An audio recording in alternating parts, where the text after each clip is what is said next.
Smoke. That was the first thing James Harker noticed as the cabin came into view around the bend. Smoke rising from the chimney of a house that should have been empty for the past year. He immediately cut the engine of his '92 Ford F-150, listening intently. There were sounds, human voices, multiple people. "What the hell, Harold?" James muttered, reaching for the Remington 700 behind the seat. The former Marine checked the chamber with the practiced precision of 26 years in uniform. His weathered face remained impassive, but his green eyes, the same eyes that had scanned Afghan mountains for hostiles, now studied the property through the scope, detecting 5 horses in the corral and unmistakable signs of occupation. Adrenaline kicked in, familiar and almost welcome after months of civilian monotony. James tucked the inheritance letter from the lawyer into his jacket pocket and retrieved his Beretta M9 from the glove compartment. Someone was occupying Uncle Harold's cabin, and James Harker was about to find out why. The radio had been reporting about mining corruption, environmental regulations being bypassed by Blackwell Mining, and local officials looking the other way. The news had stirred something in James, a disgust for men who use power to harm others. He'd seen enough of that in war. At 53, James still moved with military efficiency, every motion economical and deliberate. Memories of Harold flickered as he approached through the tree line. Summer fishing trips, tracking lessons in these same woods. Harold's cigarette-roughened voice saying, "Fix it right or don't fix it at all," while teaching him to rebuild carburetors with basic tools. James parked a quarter-mile back and advanced on foot, using the skills that had kept him alive in Fallujah. The cabin looked different, improved actually. New shingles on the roof, fresh split firewood stacked neatly, the porch repaired where it had been sagging for years. He was 20 yards out when the front door opened. A woman stepped onto the porch, tall and commanding, dark hair streaked with silver, her green eyes scanning the tree line with uncanny precision. "You might as well come out," she called. "I've been watching you for the last 5 minutes." James straightened, shouldered his rifle, and stepped into the clearing. "Name's James Harker. This is my property now." His voice was firm but not hostile. "My Uncle Harold left it to me when he passed." The woman's expression didn't change. "Elizabeth Ross," she replied, then gestured toward the door. "Come inside, Mr. Harker. We need to talk." The interior of the cabin had been transformed. The rough bachelor quarters James remembered had been replaced with functional, comfortable furnishings.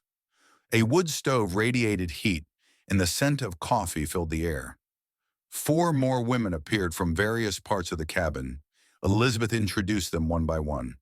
"Sarah Callahan," she nodded toward a redhead with fierce blue eyes who stood by the fireplace, hand resting near what James recognized as a .30-30 Winchester. "Former rodeo champion, best horse trainer in 3 states. Margaret Quinn." A petite blonde woman with gentle features but watchful eyes nodded from near the kitchen. "Used to be a nurse at County General." Rebecca Stevens. A brunette with calculating eyes remained partially in shadow, her posture suggesting she was ready to move quickly if needed. She worked in accounting for Blackwell Mining until she discovered some interesting discrepancies. And Catherine Maddox, an auburn-haired woman with a quiet authority approached from what had been Harold's study. "Former prosecutor with the district attorney's office." James set his rifle down carefully by the door, keeping his Beretta holstered but accessible. "Ladies," he acknowledged with a nod, "I've got legal documents saying this place belongs to me now." He produced the deed from his jacket pocket. "So I'm wondering what exactly is going on here."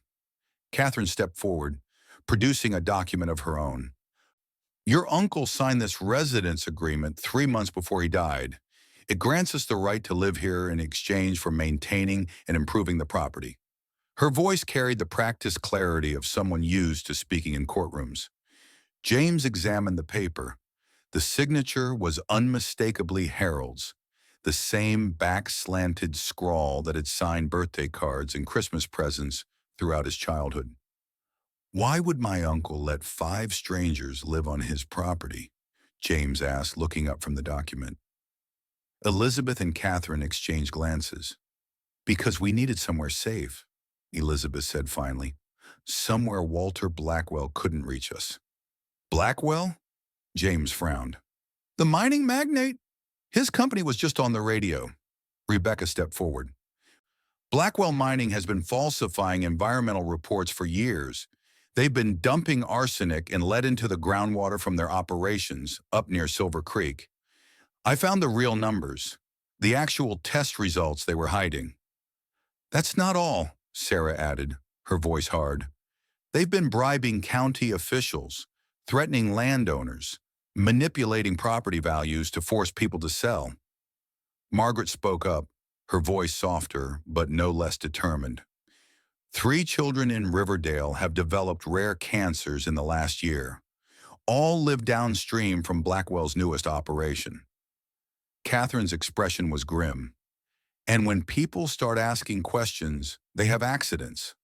James stood by the window weighing his options. Every military instinct told him to withdraw, call the authorities, stay safe. That was the logical move. I can help you contact the proper authorities, he said, keeping his voice neutral. This isn't my responsibility. Elizabeth looked him straight in the eye. Harold said the same thing at first. James felt a familiar ache from the scar on his shoulder, where shrapnel had torn through in Fallujah when he'd rushed to save a wounded comrade. The field medic had asked why he'd risked his life like that. James hadn't had an answer then. He didn't have one now, looking at these 5 women. They reminded him of Marie, his wife who'd lost her battle with cancer 5 years ago. The same resilience. James couldn't save her. Maybe this time he could do something that mattered. Tell me more about how my uncle died, James said, having made his decision. Before Elizabeth could answer, she held up her hand, head tilted. Vehicles coming. At least 3, maybe 4. The atmosphere in the cabin instantly changed. James moved to the window, using his combat training to stay out of sight while getting a view of the approaching road. Through his binoculars, he could see 3 black SUVs and a helicopter circling in the distance. Men in tactical gear were setting up positions. They found us, Sarah said grimly, checking her rifle. Who exactly is they? James asked, though he was beginning to put the pieces together. Walter Blackwell and his private security team, Elizabeth explained. Former military contractors mostly. They've been hunting us for months. We've been gathering evidence, Catherine added. Documents, water samples, testimonies from former employees. We're preparing to turn everything over to the FBI, but Blackwell has sources in local law enforcement. We needed somewhere safe to complete our case. And my uncle offered this place, James said, understanding dawning. Elizabeth nodded. Harold was a good man. When he found out what was happening, he wanted to help. The rumble of engines grew louder. James made a quick decision. I need to check the perimeter, James said, military tactics kicking in. Sarah, I need you to watch the northern approach. Rebecca, Catherine, pack the evidence. Prioritize the most critical documents. Margaret, medical kit. Elizabeth, with me. As they moved across the porch, gunfire split the air. One of Blackwell's men had fired, a warning shot. James pulled Elizabeth down, combat reflexes taking over. Stay where you are, a voice boomed through a megaphone. We only want the company documents. James assessed the situation quickly. 5 armed men, spread out positions. They're trying to surround us. Elizabeth nodded, showing no fear. There's a tunnel under the storage shed. Harold dug it during the Cold War. We can move the documents out if necessary. James looked at Elizabeth with newfound surprise. You're full of surprises. That's what he said too. Elizabeth offered a slight smile. Your uncle, when he was alive. How many weapons do you have? James asked. 3 rifles, 2 handguns, limited ammunition, Sarah replied promptly. James nodded, military training kicking in. Secure the evidence first. Let's not start a firefight if we can avoid it. As the women moved with practiced efficiency, James realized he'd automatically taken command, and they'd let him. Whatever was coming up that mountain road, he was now part of it. Within 15 minutes, Walter Blackwell himself stepped out of the lead SUV. Even from a distance, James could see he was a man accustomed to power.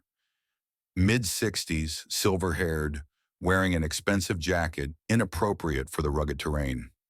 6 men with tactical gear and assault rifles formed a perimeter around him.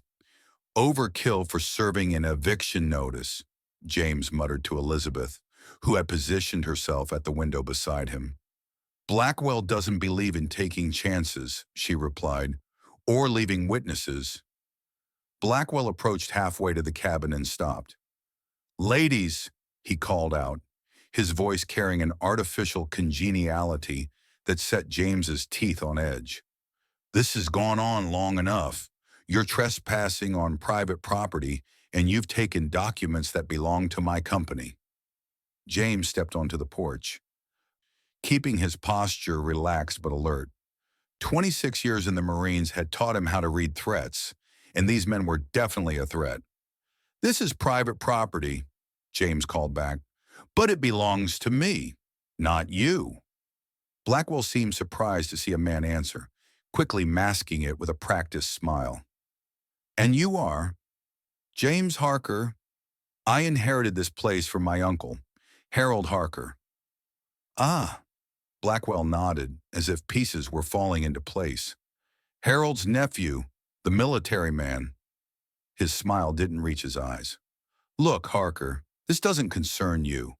These women have stolen proprietary information from my company, trade secrets, confidential documents. I'm simply here to recover what's mine." "They seem to think differently," James replied evenly.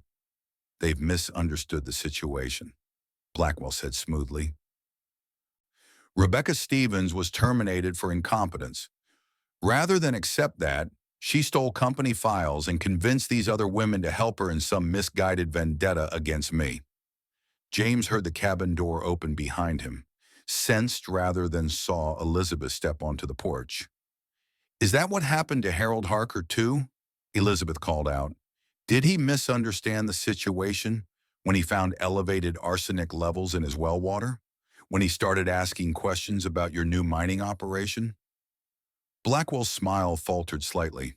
"Harold Harker died of natural causes. Heart failure, if I recall correctly." "After having dinner with you," Catherine said, joining them on the porch, "where you discussed his refusal to sell his water rights." James felt a cold anger building in his chest. "Are you saying my uncle was murdered?" Catherine held out a folder. "The official autopsy said heart failure, but we had tissue samples independently tested. Harold had 5 times the normal level of cadmium in his system, a heavy metal that causes heart failure, commonly found in mining waste." James's hands tightened into fists. The fog of grief that had surrounded Harold's death suddenly cleared, replaced by crystal clarity. This wasn't just about 5 women and corporate malfeasance. This was personal. "Your uncle was getting too close," Rebecca explained, stepping forward with another file. "He discovered the same thing I did, that Blackwell Mining has been falsifying water quality reports for 3 years. We have proof," Elizabeth added quietly, "and that's not all." From inside her jacket, Elizabeth withdrew a silver locket on a chain. She held it up so it caught the sunlight. Blackwell's face drained of color. "Recognize this, Walter?" Elizabeth asked. "It belonged to Diana Blackwell, your wife who supposedly died in that boating accident 6 years ago." James looked between Elizabeth and Blackwell, seeing the shock on the older man's face. "Diana is alive," Catherine explained to James. "Walter faked her death to gain control of her family's mining rights. She's been in hiding, but she's ready to testify." This was the bombshell. James watched as Blackwell's carefully constructed facade crumbled completely. "You lying bitches," Blackwell snarled, his refined veneer stripped away. My men will take those files now. He gestured, and his security team began to advance, weapons raised. James stepped forward, putting himself between the women and Blackwell's men. You're trespassing on private property with armed men. That's a felony in Montana. And who's going to stop us? Blackwell sneered. The local sheriff? I own him. No, Catherine said calmly. But the FBI might have something to say about it. As if on cue, the sound of vehicles approaching from the other direction caught everyone's attention. 3 unmarked SUVs and 2 sheriff's department vehicles appeared on the road, blocking Blackwell's exit. For the first time, Blackwell looked uncertain. What is this? Catherine smiled thinly. We've been working with the federal prosecutor's office for months, Walter. Harold was helping us before you killed him. Did you really think we'd be hiding out here without a backup plan? A tall woman in a sheriff's uniform stepped out of one of the vehicles, accompanied by men and women in FBI windbreakers. Sheriff Mackenzie, Elizabeth called out. Right on time. Sorry for the delay, Liz, the sheriff called back. Had to coordinate with our federal friends here. She turned her attention to Blackwell. Walter Blackwell, my deputies will be taking your weapons and detaining your men while the FBI executes their search warrant. Blackwell's face contorted with rage. This is outrageous. I'll have your badge for this. I don't think so, Sheriff Mackenzie replied calmly. Not after they finish analyzing the water samples we've collected from Silver Creek, or after they review the documentation these ladies have assembled. James watched as the pieces fell into place. You knew my uncle, he said to the sheriff. She nodded. Harold and I went to high school together. When he suspected Blackwell was poisoning the groundwater, I put him in touch with Elizabeth. She used to be Blackwell's chief environmental engineer before she discovered what they were doing. Blackwell, seeing his position deteriorating rapidly, made a desperate move. He pulled a concealed handgun from beneath his jacket and lunged toward Elizabeth. You ruined everything, he snarled. James reacted with the speed and precision of his military training. His Beretta was in his hand and aimed before Blackwell could fully raise his weapon. James fired once, the bullet striking Blackwell's hand, sending the gun spinning away. Blackwell howled in pain as FBI agents swarmed forward, securing him and his men. Nice shot, Sarah commented, lowering her rifle from the upstairs window where she'd had Blackwell in her sights. James holstered his weapon, his heart rate already returning to normal. Didn't want to kill him. He needs to stand trial. Elizabeth looked at him with newfound respect. Harold said you were a good man. He was right. Before the sun had completely set, James drove to the small cemetery on the hill. Harold Harker's grave was marked by a simple headstone. James placed his uncle's old toolbox on the grave. We did it, Uncle Harold, he said quietly. Blackwell will pay. The water will be clean again. James felt a gentle hand on his shoulder. Elizabeth stood there, the sunset making her silver-streaked hair shimmer like quicksilver. He knew this would happen, she said. Harold knew you would finish what he started. James looked out over the valley where the Harker property stood in the fading light. The women were waiting. His son would be coming soon. A new life was beginning. The real legacy isn't land or a cabin, James said. It's the people we choose to protect, the values we choose to fight for. Elizabeth nodded in understanding. You're more like him than you realize, James Harker. As they walked back to the truck, James felt a peace he hadn't experienced since leaving the service. He'd finally found a worthy battle and a place to call home. 6 months later, James stood on the expanded porch of what was now Harker Ranch, watching the sunset paint the mountains gold and crimson. The property had been transformed. The small corral was now a proper stable where Sarah trained rescue horses. Margaret's herb and vegetable gardens provided fresh produce, with extras sold at the farmer's market in town. Rebecca had set up a small office where she helped manage the ranch's finances and assisted Catherine with her new legal practice, specializing in environmental law. And Elizabeth, James smiled as he thought about Elizabeth. The former environmental engineer had helped him install solar panels and a state-of-the-art water filtration system. Their working relationship had gradually evolved into something more, though both were taking it slow, still healing from their respective pasts. The trial of Walter Blackwell was making national headlines. The evidence gathered by the women, combined with testimony from Diana Blackwell and former employees who'd come forward once Blackwell was arrested, had exposed one of the largest environmental crimes in the state's history. 3 county officials had resigned in disgrace, and a comprehensive cleanup of the affected waterways was underway. James heard the screen door open behind him and turned to see Elizabeth joining him on the porch, 2 mugs of coffee in hand.